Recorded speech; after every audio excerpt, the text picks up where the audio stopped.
trăiesc cu supărări și nici cu gura lumii. Nu-mi pasă care și ce face, cum și cu cine anume. Îmi văd de viața mea cum știu, cum vreau și atâta cât se poate. Eu n-am timp să vă contrazic, voi toți aveți dreptate.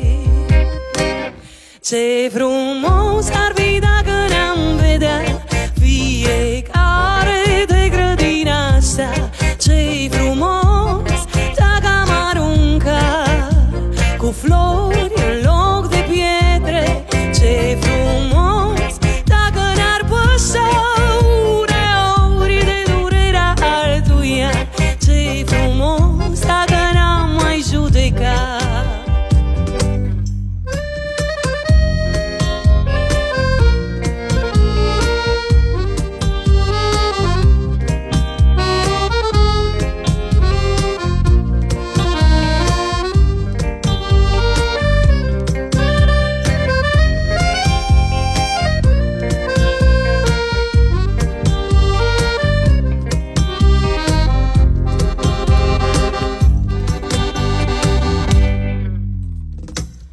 E plină viața de cărări, cu vise și speranțe, cu oameni și dezamăgiri, și lecții și restanțe.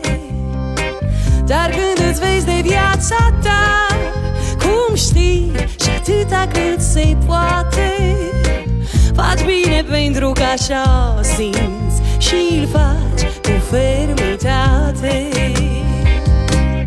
Ce frumos ar fi dacă ne-am vedea fiecare de grădina asta.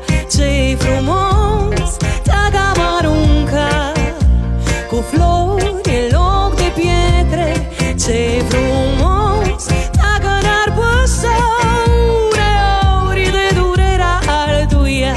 Ce frumos dacă n-am mai judecat. Ce frumos